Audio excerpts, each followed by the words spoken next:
What's good with YouTube? Y'all already know Big Flaco with a convict's perspective, and I'm gonna smash, dash, and slide on through with a little bit of energy.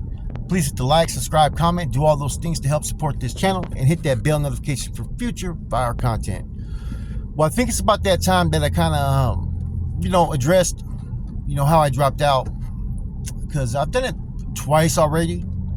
But sometimes every time you redo the story, you start to remember certain things that were going on at that time, and your perspective of it or perception may be different from time to time.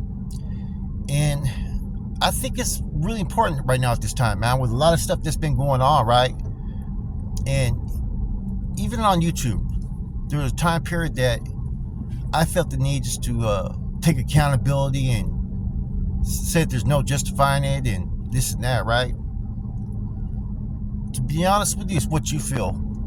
Doesn't matter what anybody else says. You can justify whatever you feel to yourself, right? And as you hear from my story, I got a whole different perspective of things that nobody wants to talk about when it comes to this subject, man. People want to be mute. Now, I don't believe in, doing all this stuff. And sometimes people build like this is your whole character. This is everything that you do on a daily basis. Nah, man. If you know anybody that knows me from the streets, man, I'm definitely not about that type of activities. But let's get to the story, man. So I talk about Nuestra, right? Previously in 2002, how I caught the case and how my daughter almost got taken by CPS and the cops were threatening that, and my wife did the right thing. Now, she not only held her mud, right? She actually assisted the NF at that time in going to visit some people that were involved in Nuestra's case, that were set to testify and whatnot, and reached out to them. And Truco was aware of that, man, because Truco, I used to have someone going to pull someone out where Truco was at so we could communicate and stuff like that, man. And her palabra in the system was pretty well recognized that, not the system, but on the streets, that my wife was one of those ones. She wasn't looking for attention at the time. She wasn't into what was going on. She respected me, and she did everything that I told her to do, basically. You know what I'm saying? She was originally from Mexico, right? From Guanajuato. Came out here when she was 10, and then she was from Watsonville, from Watson. You know what I'm saying? Kicked with everybody from WVN and Northside, right? So she had the traditional, Mexican culture, you know what I'm saying? In addition to also being raised out there in Califas in Watsonville. So she adapted to things pretty well, and so around this time, a couple of years later, I go do a term, right? I get out from Corcoran, right? And, I'm already starting to evolve as far as in my career and my involvement in things. I've already, ran a couple institutions. I was just a maestro for, Corcoran Shoe where I was at, which means I was in charge of teaching all, newly recruited Norteños soldados and Northerners their education, and which is an important position. You know what I'm saying? It's proper schooling.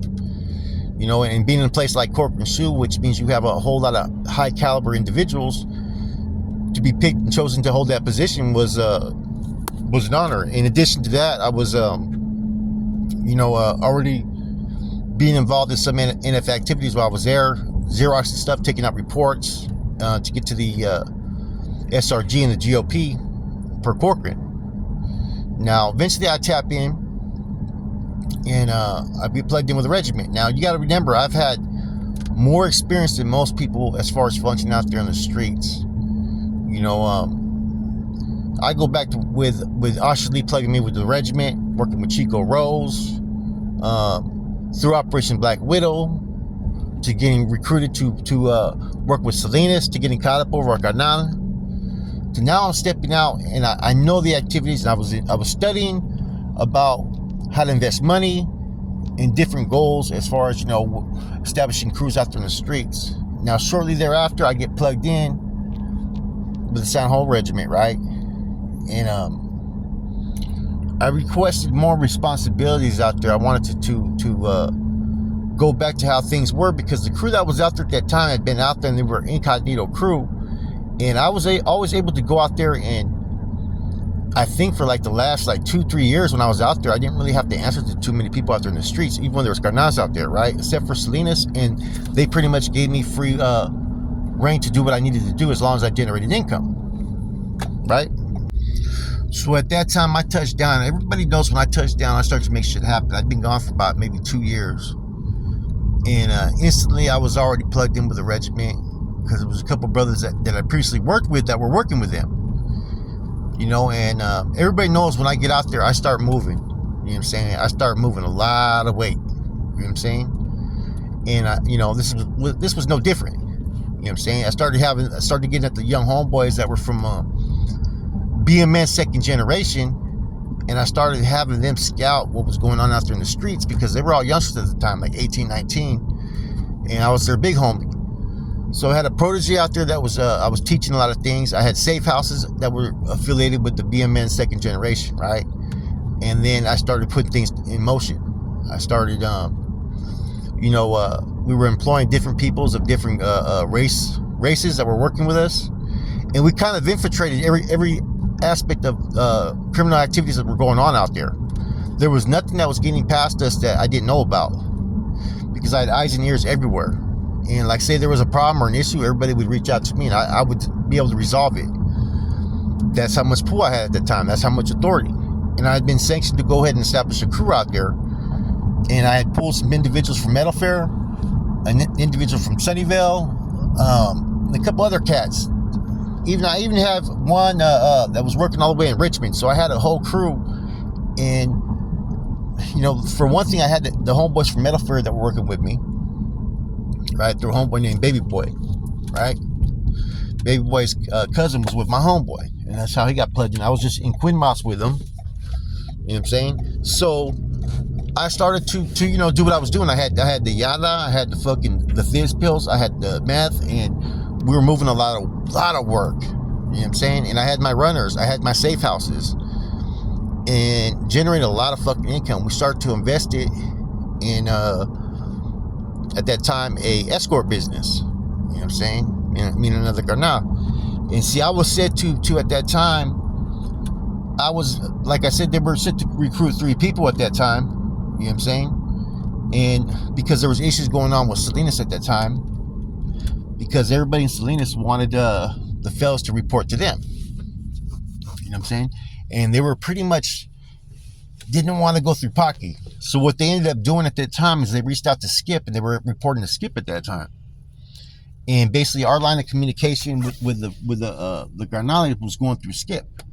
And see, everybody was trying to pacify the state and the feds at the same time. Pocky was trying to claim incommunicado, but Skip's request at that time was to recruit 3 individuals for our regiment, which was myself, I think Joker, and I think what's his name? I think Shorty Clark were all being, prospected at that time. Now, what's his name? Shorty was working with Lencho, like, you know what I'm saying? On a mainly that was his second out there taking care of all his business activities. I was mainly working with one carnal over here, right? But all the other carnals would interact with me. And so there was a lot of things going on at that time, like I said, that I was involved in, right? And we were pretty much put up at that time as carnales. You know what I'm saying? We were told to function as C's at that time. And this was around 2005. And so when all this was going, you know what I'm saying, there was issues that started to happen out there in the streets and stuff that were going on. You know what I'm saying? Different incidents, like, I was bumping heads a little bit with certain carnals out there. And a lot of them were getting pissed at me because they said I was getting away with too much. But I was productive, man. I was bringing a lot of money, you know what I'm saying? And like I said, I had a first, second, I recruited a couple individuals out there. And, everything that I did was in line with what was expected of me to do, was generate money. And like I said, I was bringing forth a huge amount of money every month, you know what I'm saying? And I would exercise any type of jurisdiction that I have, and I would report everything. And the way I used to operate was I didn't like to do all these reports and everything. I do everything verbally, and I was good at accounting for what was accounted for. So I had all these different people that were working in crews. Not everybody in the crew knew each other, but every once in a while I would have them interact. You know what I'm saying? And what led on from here is that I started having contact with different prisons, you know what I'm saying, that were reaching out to me, and I would be the channel for them to report to or to send people to that were, paroling that wanted to function. And I would screen and monitor who they were and figure out who they would be put in which regiment or which crew. Should they go this way or should they go that way? I did that with one homeboy came out from Corcoran, and I did that for the county jail. Everybody told them to touch base with me when they got out. So one dude from my hood touches base, right? Now, this individual, my little young homeboy, you know what I'm saying? And the first time I met him, he was about, like 14 years old, I think, man. And I was about 17 or 18 and shit. And this is when BMN was first starting up, and I used to jam up all the little youngsters from BMN before I got them to hook up with us. And so I'd heard that he had been running his mouth like he thought he was bad. And I guess the girl I was with at the time told him that, I said, I don't give a fuck about these dudes. So he's walking him, this dude named Roach from BMN, and this big black dude named Kenya. And so I'm walking with his brother, and this dude Kenya's big. He's like 6'6", 3 something, right? But he knows me.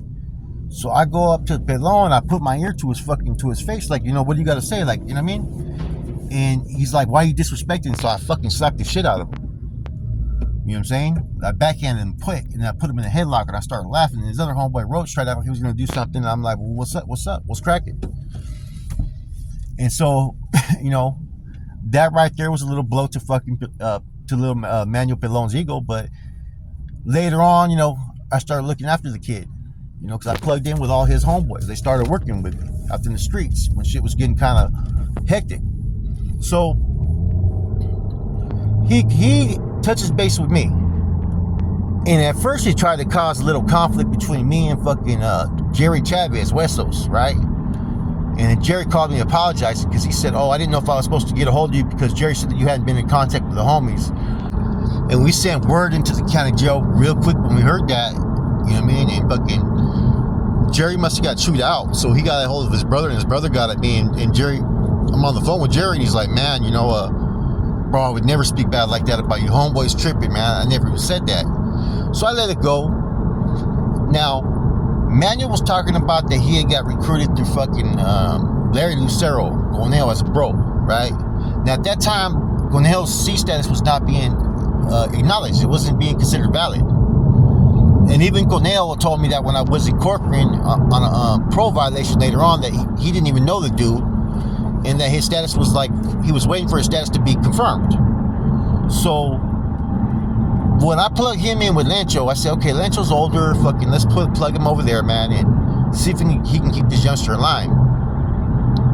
So I plug him in with Lancho, right?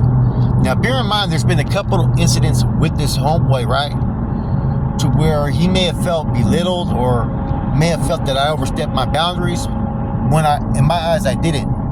For one, he used to beat on his girlfriend, his baby mama. You know what I'm saying? She was a homegirl from Mirabas, right? Madi. And one time I was there and I stopped it. And to this day, she'll tell a motherfucker that, hey, I'm the only one that ever fucking intervened.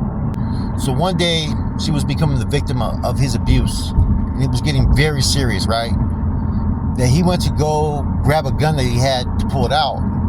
And I grabbed his hand. And he told me to get my hand off his hand. And I told him straight up, I said, you're going to have to shoot me before I let you ever hit her again in front of me.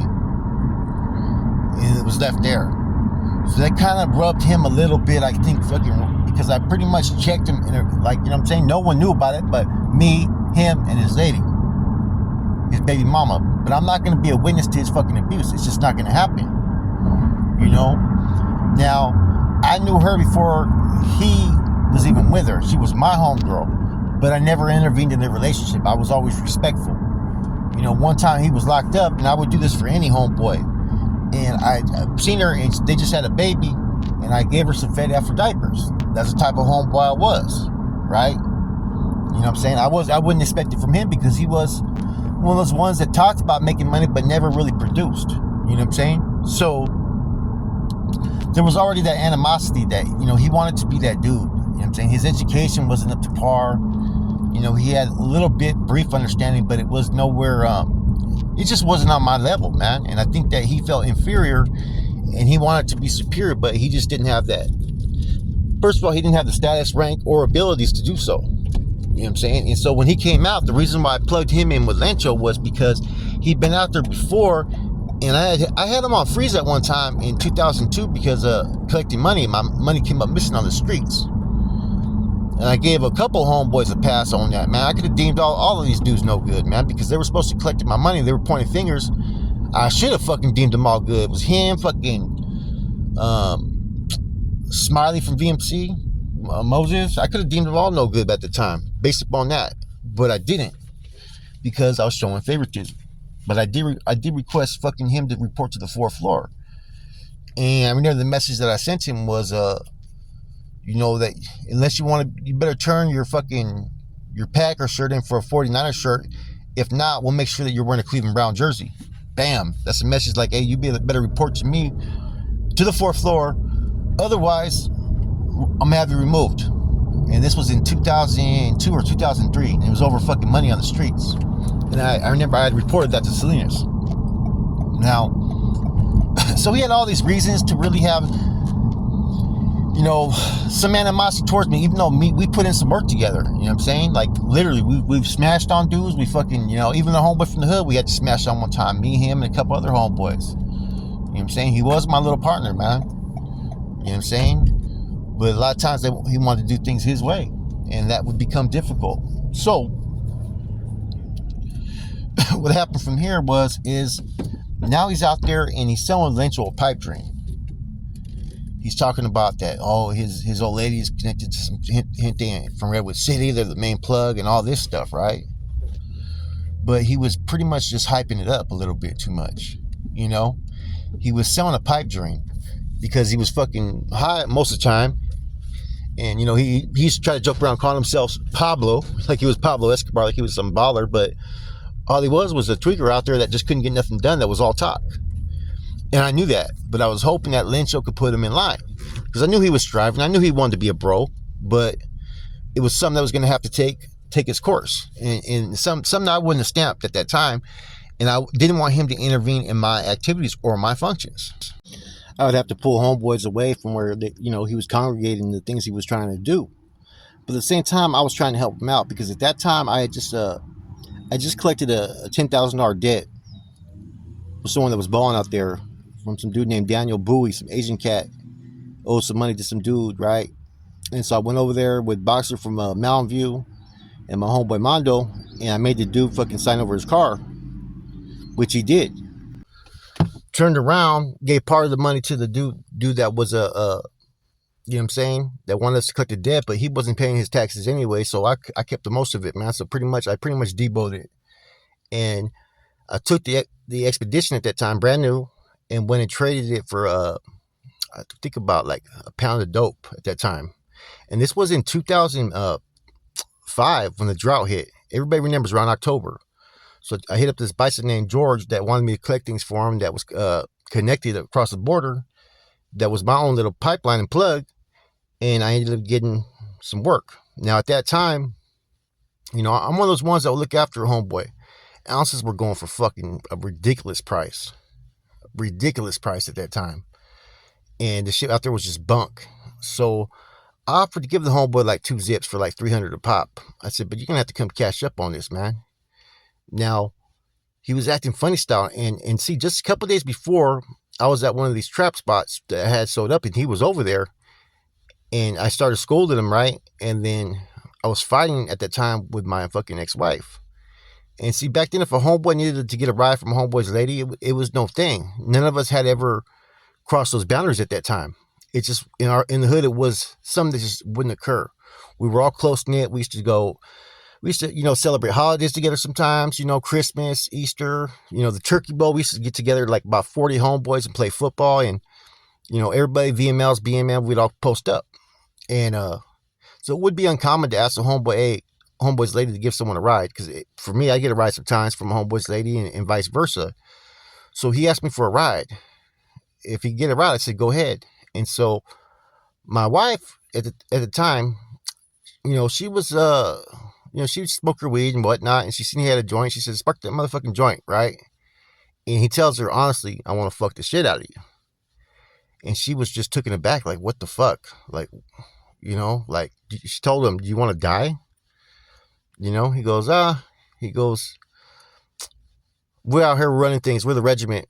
If you sit there and try to tell him anything, he don't have to know, but if you tell him anything, I'm going to tell him that you fucking are trying to cross a homeboy up and he'll have you killed. So he tried to play those fucking YA mind games. Then he tried to fucking sexually grab her. And that's when she fucking slapped at his hand. And see, when he had called me, he told me another time, right? He called and she had picked up the phone. And she said something to him and then she passed the phone to me. And then he goes, hey bro, I got to talk to you about something.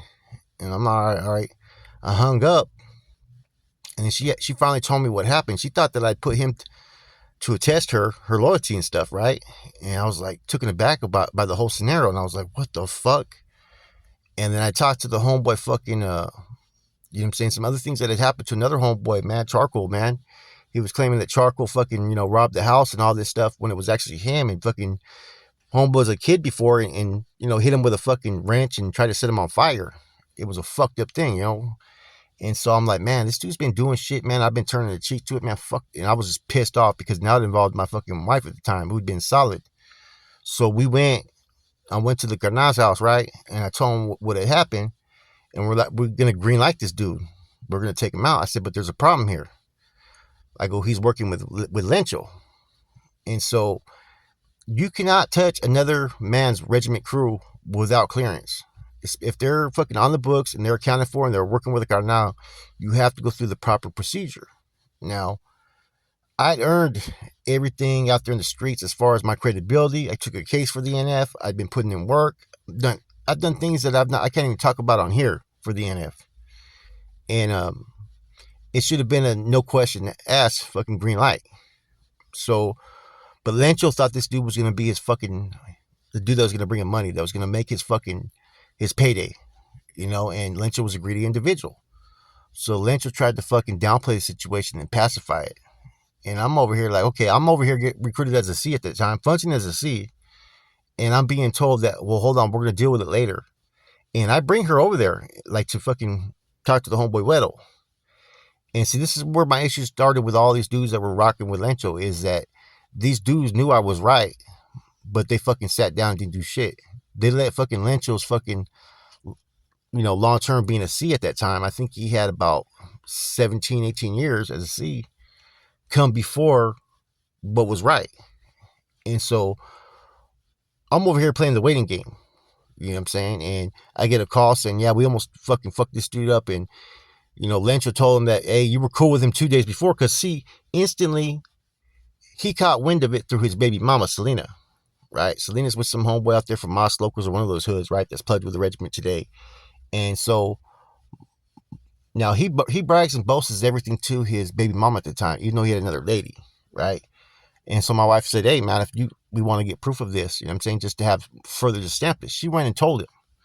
So when she went and told him, he went and fucking tried to report negative things on me to fucking Lencho. But I'd already reported this. And then, so they were already taken aback by that. Like, okay, you were speaking positive and now you're speaking negative about him. It wasn't making sense, right? Now, everybody on the streets had heard about this, and he was trying to lay low because he knew that there was issues, and he was just trying to work with Lencho and trying to cover himself, right? Now, I was making an issue about it. That they had already had some complaints about me behind Kramer and fucking Lencho, because Lencho wanted me to work for him. But I refused to do so because I was already working with another Garnal, and I was taking over that Garnal's position. And so, I was doing business with Lencho here and there, but, he knew how valuable I was. And so he wanted to cut me off to get into the money that I had coming in. So there was a time period where him and Stick 'em Up and a couple others tried to fucking speak out against me. And I heard Pocky shut that down. There was rumors that this and that was going on, which none of it was even true, right? And so from here, I'm not knowing all this though, right?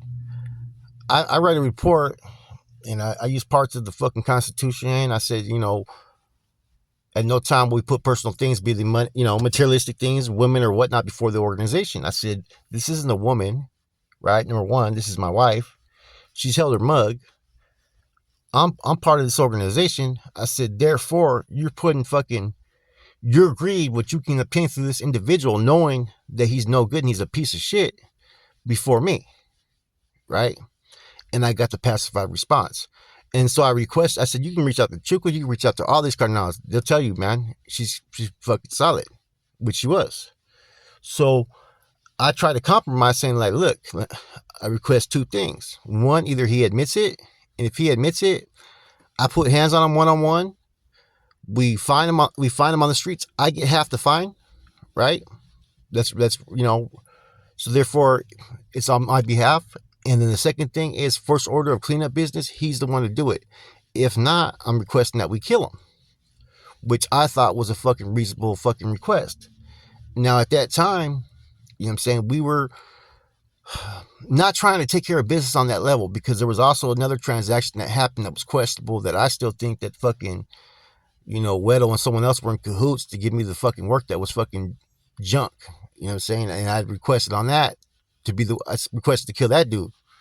So here I am feeling like, okay, this is organizational business. And if we're going to be on this elite level and represent what we represent, we got to set examples, man. We can't take shit from nobody. And so I was pushing that line, but they were more focused about the money. So as this is happening, I'm starting to feel I'm being pacified and I'm starting to get pissed off about it.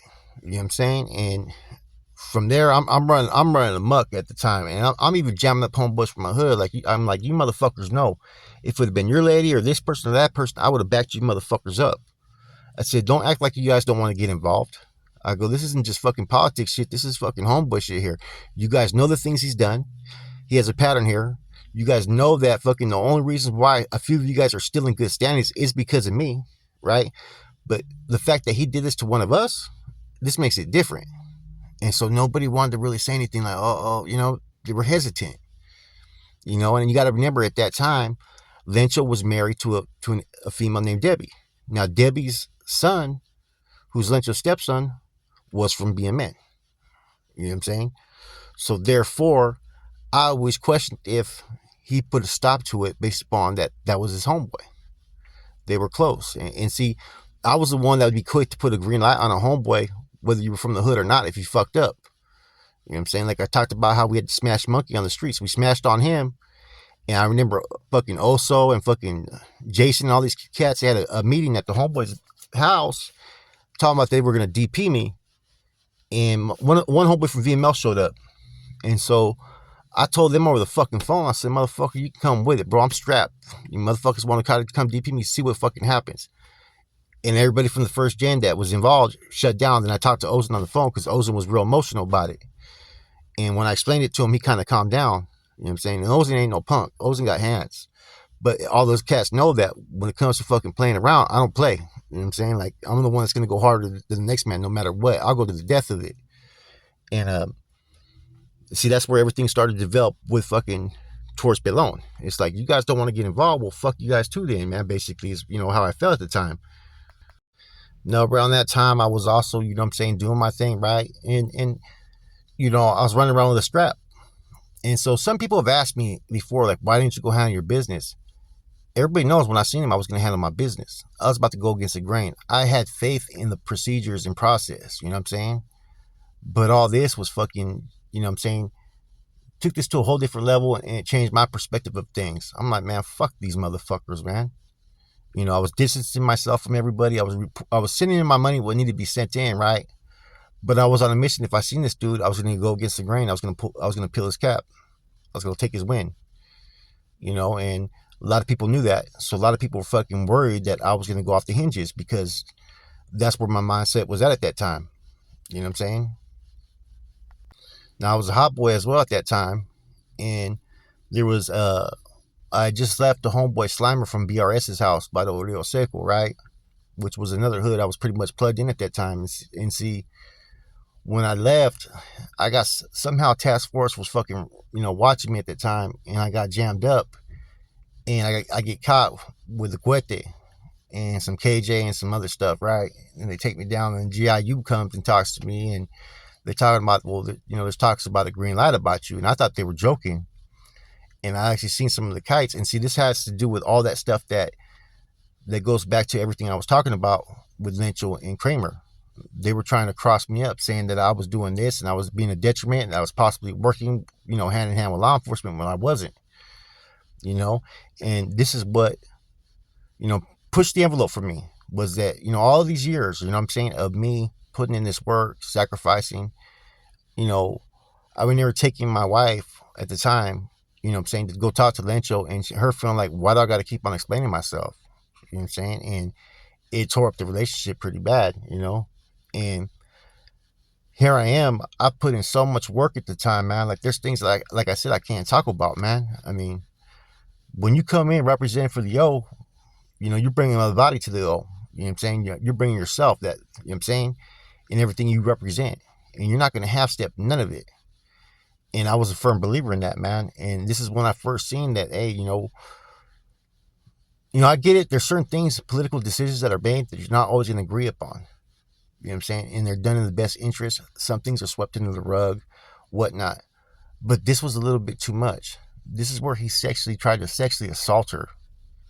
And that's where I have no fucking pity towards these individuals, because, the right thing to do is to defend that brother. You know what I'm saying? No matter what.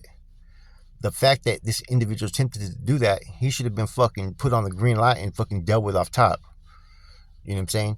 When Lenchel's son was having issues with some dudes on the south side, right? Danny Guzman, he's kicking with my young homeboys from the second generation BMN, and they used to clown on him and say, he's cool, but he's a weenie. So, but even though I knew all this, because this was Lenchel's son, I told Lynchel I go deal with it. And when I mean deal with it, right? No questions asked. And that same type of fucking, respect should have been given to me. This individual is working with the regiment. He wasn't part of the regiment. He's part of the crew. I'd been accounted on the book since 2001 or 2000, which means everything I submitted was fucking recorded. You know what I'm saying? All percentages, all money, everything. And, the books had been opened up to me. You know what I'm saying? I was functioning as a C. Therefore, it should have been a no questions asked, dealt with situation. You know what I'm saying? But at that time, that's when I just started realizing that, I knew that nothing was perfect. And I started looking at myself and thinking that, man, when I first came in it was about this and about that. But it slowly became about fucking greed, about money and power, and fucking, building my own fucking resume because I wanted that fucking attention. I wanted to be looked at as that dude. Here I am being fucking my own family, you know what I'm saying? My kid's mother. I mean, this isn't just no fucking regular fucking hoe or regular woman. This is fucking my wife at the time being disrespected, and that shouldn't be tolerated no matter what. Some people sometimes say, well, it's over a bitch, over a female. It doesn't matter. If that's your sister, if that's your mom, if that's your old lady, and they've done nothing wrong, there's no fucking charges of any scandalous acts on their behalf, the gente is supposed to back you up 100%. And see, in this situation, it didn't happen. Therefore, I had a lot of fucking reservations of ill will. Now, I ended up dealing with dude when I got to fucking Tracy. You know what I'm saying? He showed up. And at that time, he had owed Lynchel a lot of money, and he was talking bad about Lynchel and gossiping. Therefore, I had ample grounds to have him hit. Plus, he reported that he was an insoldado. He didn't know that I was the one running it. But he was bragging to people like everything was good between me and him, talking about, yeah, that's my big homie back there. Whoa, whoa, whoa. Nah, I had him hit and removed. And before that, I even had got a report from his old lady's cousin, who had reported all the same stuff I had been talking about. And when I submitted my report to the Bay, into fucking Corcoran and to Hatchby Wright, not one of those carnals fucking disagreed with the decision. Even when I got out, they said it was personal. And some things have to be like that sometimes. But they had already fucking left me with a bad taste. At that time, I felt no loyalty to any of these individuals. And you got to look at it from this standpoint. These, the people that are involved in the situation afterwards, right? All these dudes did was cater and allow a individual who should have been on Megan's Law, a predator, you know what I'm saying? They turned the cheek to that. So therefore, if you can turn the cheek to that, you are just like that. And see, that's my mindset today, you know what I mean? And at the time, I look at those dudes no different, you know what I'm saying? As someone who commits the act. If you support it, or if you accept it, or if you condone it, you're just as much guilty. So these guys condone someone who should have been on Megan's Law, who fucking has priors of doing similar stuff like that out there in the streets. Those reports were given to them. Yet because they thought, or Lencho thought he was going to make him money, he didn't care about none of that. So that's my opinion. When people say, hey, you know what, man, you got to sit there and say, oh, there's no justifying it. I don't have to justify anything to anybody. Fuck them dudes. You know what I'm saying? They turned their back on me first. You know what I'm saying? They betrayed me first. They were disloyal to me first. And all I did was fucking use my best avenue of resources to fucking pay back some bitch. And that's what happened. You know, so all that, you know what I'm saying, people think you do it for this reason or that reason. Nah, man. You know what I'm saying? There's facts behind that. You know what I'm saying? If more damage was needed, it could have been done, because people talk about that this and that happened. These people got this and that. None of that's even fucking true. You know what I'm saying? So when people question what happened, I mean, this is the truth of the story. I mean, this is exactly how it happened. And there's a lot of people who can sit there and verify and validate this, man. You know, I should have never been put in that position. It's why I'm so vocal about Gangster Gucci situation, because right is right, wrong is wrong. You know, look at where he's at, and look what's been done to him. You know what I'm saying? And it's always been these individuals who are basically renegades, who go rogue and make decisions contrary to the law, but what benefits them. You know what I'm saying? And so therefore, in my eyes, these individuals, all they did was they condoned and supported a sexual offender. That's how I personally look at it. So therefore, I owe these dudes no loyalty. You know what I'm saying? I wasn't going to go on no fucking kamikaze mission. You know what I'm saying? You know, my ex-wife, she didn't need to go through that, man. She didn't need to be treated like you know, she had no voice. What was done to her was a terrible thing. And just the fact that people were turning the cheek to it, you know what I'm saying, because of money, you know, it really, you know, made me feel a certain way. And therefore, you know, for purposes on YouTube, I try to say there's no justifying, it is what it is. But the truth of it is, man, is that I don't have any fucking guilt behind what happened afterwards. I don't have any fucking remorse, because you know what? They didn't care about my family. You know what I'm saying? They didn't respect me. They weren't loyal to me. So I owe them nothing. And I don't believe in fucking, you know, using such actions, right? Because there's a lot of dudes that will fucking sit there and flip because they're scared to do time, or they're scared to do this and that. I don't fall in that caliber. You know what I'm saying? That's a fact. I wasn't afraid to do no time. I wasn't doing anything for those reasons. This was all personal. And when it becomes personal, you know what I'm saying, you never know what one will do, right? You know, and I don't think people can always comprehend that. Unless you walk in those shoes and understand what's happened, then you could really voice your opinion. See, there's a lot of dudes that have been put in similar situations where they had to make choices and decisions for themselves. But there's also been dudes who've done it because they're fucking scared to do the time, or they're scared to do this. I've never been one that's going to fall in that category. I've always been one ready to rock and roll. You know, cowardism does not run in my veins. It never has. Anybody that knows me will tell you that.